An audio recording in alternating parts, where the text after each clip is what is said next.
everybody, this is Keith here of Euphoria Pictures. Welcome back to my channel. So this is going to be my last part for my standard 4K Steelbooks. So after this video, I'm going to go on to... I have other Steelbooks, but they're in kind of collector's box sets, the likes of Everything Film and the Titans Occult editions. So what I'm going to do is I'm going to take out all the Steelbooks of them in my next video, and I'm going to show them Steelbooks off because some of them are absolutely extraordinary. So the last film I ended on my last video was...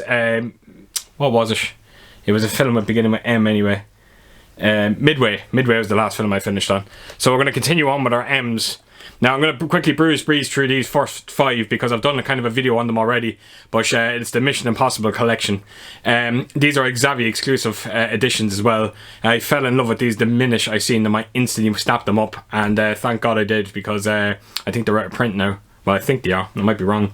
But part 1, yeah, the picture on this is incredible. It's a monster upgrade over the previous Blu-ray. I never was a big fan of the Blu-ray, especially the early Blu-ray that came out. I think they brought out another edition after that drastically improved than the first Blu-ray, but this one trumps the first one. Great movie. It's probably my least favourite Mission Impossible movie, but I still love the movie as well. The opening sequence to this movie, it's very... I don't know, it's very very unsettling. It's a very creepy feel to the feeling, great creepy setting to the opening sequence to this movie, and I love it. I think it's again, it's a great one of those great kind of mystery movies. So yeah, Mission Impossible, fantastic movie. Right, so that brings us up onto Mission Impossible 2. Now, a lot of people don't like this film. This is my favourite Mission Impossible movie. I've said it in my previous video when I've done these mission Steelbooks. I think I'm a huge John Woo fan. I love this movie. It's definitely my favourite Mission Impossible movie. I just find the action set pieces in this to be absolutely incredible. And to be able to see Tom Cruise do all them stunts in this, I think this is the movie that really, like, people would say that the train scene in the first one is what kind of started Tom Cruise and his whole stunts and all that, but I think it was this movie. Some of the stunts he does in this movie is absolutely insane. Love the movie. I love its story. I love its characters in it. And the 4K transfer is a very solid... Again, all these films, all these Mission Impossible movies, they're very solid upgrades over their Blu-ray counterparts. So yeah, Mission Impossible 2, great movie, great transfer. And yeah, the first 3, I'll have to have a look now in a second, but I think the first 3 Steelbooks of the Mission Impossible series, or the first 4K, the first 3 movies in 4K, sorry, wow. I think they all have Dolby, true Dolby 5.1, none of them have Atmos. So yeah, onto Mission Impossible 3. Now this is my least favourite Mission Impossible movie. No, sorry, it'd be part 1. Part 1 would be my... No, you know what? Actually, this would be my least favourite part of the Mission Impossibles. And then it'll be part 1. But having said that, though, as well, I still think it's a fantastic movie. This is directed by J.J. Abrams. He put his own kind of flair onto this movie. Some great action set pieces in this movie as well. Didn't think they were near as good as what they've done in part 2. The transfer on this film, again, just like the first 2, very solid. They're not what you call night and day upgrades over the Blu-rays, but they're very, very solid, and it's all down to the Dolby Vision on these, because they're just absolutely... Yeah, the Dolby Vision is spectacular on them. So yeah, Mission Impossible 3, great movie as well. So it brings us on to Ghost Protocol, sorry. I think this one might be the first of the Mission Impossibles to actually have IMAX scenes in it. This doesn't have all Dolby Atmos either, does it? No, this has a true 7.1 audio. It doesn't quite have the Atmos yet. I think it's the next one that does. Yeah, so there's a few IMAX scenes in this movie, particularly the scene where he's climbing the building. It's frightening. It's frightening to watch that scene in 4K. Absolutely incredible movie. Just check it out. For the IMAX scenes alone in this film, it's actually worth checking out. The difference with the IMAX scenes though in this movie is they don't shift aspect ratios, which I quite like, because sometimes it can be a little distracting, but they don't do it in this one. So yeah, that is Mission Impossible Ghost Protocol, and yeah, it's a great movie and a fantastic transfer on it. Now, I think it's Ghost Protocol and Rogue Nation. These ones now take huge strides when it comes to transfers. They are night and day differences over their Blu-ray counterparts. So yeah, there we go, Rogue Nation. This is the one out of all the Mission Impossible movies I just don't remember it that much. Every time I can remember every single Mission Impossible movie bar this, I always get stumped on it. I do know there's a bit in this movie where he has to hold his breath for 5 minutes, and apparently he did. If you actually watch, he was on the Graham Norton show. He claims that he actually held his breath for 5 minutes, and he trained for it. And he said it was one of the hardest things he's ever had to do. Which is kind of incredible when you do think about it.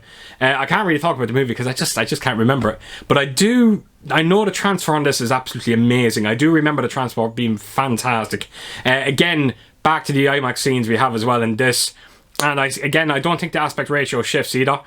We do have a Dolby Atmos soundtrack in this, and I'm sure, I just again can't quite remember, but I'm sure it's going to be, it's amazing. Most of the Mission Impossible, most of the audio on them are incredible. So yeah, that is Mission Impossible Rogue Nation. I just wanted to quickly breeze through them, folks, because, like I said, I did do a video on them, and I didn't want to go into too much detail with them because I've already done it already. Right, so up next, we just got this in today, and this is definitely one of the best looking steelbooks I've actually bought. Super 8. Look at that. The detail on that is absolutely incredible. It has a fantastic gloss feel to it. Yeah, so I got this literally this morning. So I can't talk about the transfer. I heard it's very solid. I read up a few things about it. I heard it's a very, very solid transfer. It doesn't have a Dolby Atmos soundtrack. No surprise there because it's Paramount. They never seem to do Atmos soundtracks on some of their catalogue titles. But it does have a true Dolby 7.1, and I tell you, I can actually remember that on the Blu-ray, and maybe it didn't need an Atmos soundtrack because the sound on that was absolutely phenomenal. So Super 8, fantastic movie. Another J.J. Abrams movie as well. It has a kind of old school 80s feel to it, a bit like the Goonies, and it was kind of a welcome return to them kind of movies to see this film, and the cast is absolutely fantastic.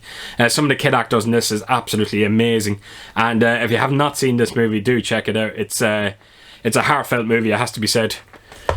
Right, look forward to watching that tonight. Right, up next we have got Shutter Island. This is another solid transfer. Fantastic movie by Martin Scorsese. I was actually late in the game with this one. Yeah, it's actually when I bought this 4K edition of it. It's the first time I actually watched it, and my god, I really did miss out. It really is. It's a fantastic setting to the movie. It has that whole mystery behind it. I loved it. Again, it didn't feel like a Scorsese movie. It was actually strange. But then, having said that, Wolf of Wall Street doesn't feel like a Scorsese movie. But great performances by Mark Ruffalo and Leonardo DiCaprio in this movie. The transfer is amazing. Again, I think it has a Dolby Vision. I think it does have Dolby Vision in this. And let me see, Paramount as well. So yeah, no Dolby Atmos again. It has a 5.1 DTS audio. As far as I remember, it was more than adequate anyway. But it would have been nice to get a Dolby Atmos soundtrack in this. This steelbook is out of print now as well. It's actually quite hard to get, and I can see why, because it's an absolute beauty. So yeah, Shutter Island. I need to kind of revisit this film again. It was such a great movie. I couldn't believe how good it was, and yeah, I look forward to watching it again. So yeah, Shutter Island. Right, up next, I just recently showed this up on one of my last videos. Speed, absolutely incredible 90s action movie. The transfer is unbelievable. It's just, I said it in my previous videos.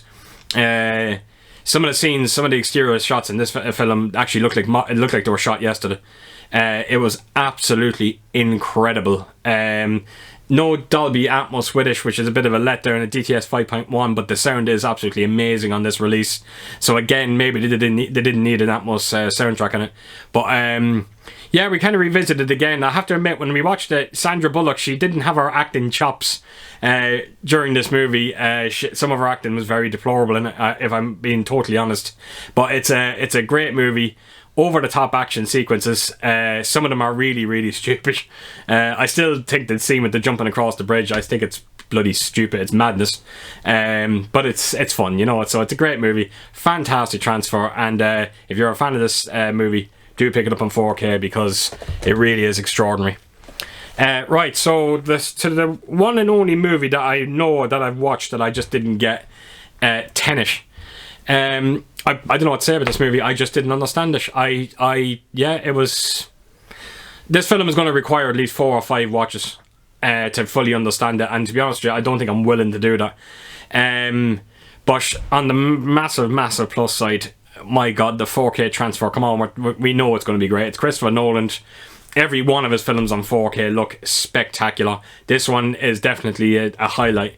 I think I know it's Christopher Nolan. It has to have IMAX scenes. As far as I remember, it does. And it's just jaw-droppingly good. This is no Dolby Atmos on this either. For some strange reason, Christopher Nolan doesn't seem to believe in Dolby Atmos, which is quite strange. And this film needed it. It really did need it, and you could actually feel it and you could hear it. There was something lacking in the sound. But yeah, he just doesn't do Atmos, which is a shame. The Steelbook itself is absolutely beautiful. I just the simplicity of it, broken like a bullet shot in the glass, cracked. You know, it just looks fantastic. So yeah, I can't really say much about the movie, folks. I just didn't get it. I will, like, again, watch it someday again, and maybe, hopefully, I'll have a better understanding with it. So, yeah, Tenet. Great looking Steelbook and fantastic transfer. Right, up next, we have got Wonder Woman 1984. My God, what happened with this movie? Jesus Christ, it was terrible to watch. I never seen such lazy writing. How do you go from making that first Wonder Woman movie, which was absolutely extraordinary, to make this absolute heap of shit? You just know the writers were sitting around the table and going, oh God, we killed Chris Pine, how do we get him back in? Oh, I know, let's have a magical bloody rock that bloody grants wishes, and then have Wonder Woman wish him back. It's just, it's lazy. It is so lazy. Come on, it really gone that bad that the villain in this movie is a genie. Is that how it got? Yeah, if that's where the way Wonder Woman's gone, you know what? You can have him, because I am not interested in watching it. On the plus side, this film, what's her name? Yolanda plays. There's a cheetah or whatever her name. I can never think of her name. Just so I can try and have a look at the back of it here and see. Kristen Wiig. I actually thought her performance in it was actually quite brilliant. I could have done with seeing a bit more of her on the screen. Yeah, there was just so many things that really irritated me about this movie. The 4K transfer is beautiful. The first opening 5 minutes, I think, is all in IMAX as well, and it looks extraordinary. And then it doesn't go back to IMAX until the last couple of seconds. There's the last minute or two of the film, which is a bit odd. But yeah, just there's so many things in this movie. The gold suit she wore at the end of it. She looked like C-3PO in it. I just thought it was awful. Hated this movie, and definitely I'm in no rush to actually watch it again, to be completely honest. Right, so my last title for this part is X-Men Dark Phoenix. Again, I watched it once. I think it was okay. It wasn't.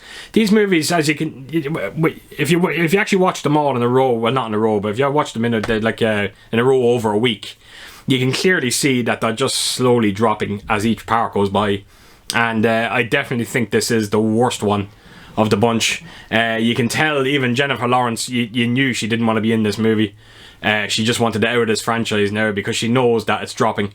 And some of the storylines are absolutely pathetic in this franchise, which is kind of a shame, because when you do look, it's to have James McAvoy, Michael Fassbender, you know, Nicholas Hoult, so many incredible actors, and they deserve better than this. Yeah, I think it was okay, but again, whatever it is with this Dark Phoenix storyline, they tried it with the Hugh Jackman ones with the part 3, and then they tried it with this. It seems to kill the franchise.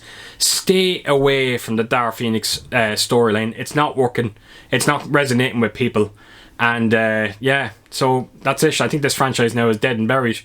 The transfer, as far as I remember, again, is very solid. It does have a Dolby Atmos soundtrack on it as well. It is a nice looking Steelbook. I think you probably still could get the Steelbook. I got this for very cheap. I think I paid around a tenner for it. Which is amazingly cheap. It kind of speaks volumes about the film itself when you can actually buy a Steelbook on 4K for €10. Yeah, you kind of just go, right, there's going to be something really wrong with this. So that is it, folks. That is Dark Phoenix, and that is going to be my last of my single titles. So, like I said, my next Steelbook video, I am going to do I'm going to go on to my Everything Blue collection and my Titans Occult editions, and I'm going to just scour through my 4K collection to see if there's other box sets that I do have in there, and show off them steelbooks. I might even go into the likes of the all these 4 here behind me. It depends if I really want to revisit them again. So that's it, folks. So as per usual, if you did like this video, please do give us a thumbs up, and please do leave a comment down below and let me know what your favourite movie is in this bunch, what's your favourite steelbook, what's your favourite transfer. And yeah, I hope to see you all again real soon with my next video. So take care, folks out there. Stay safe. Bye bye.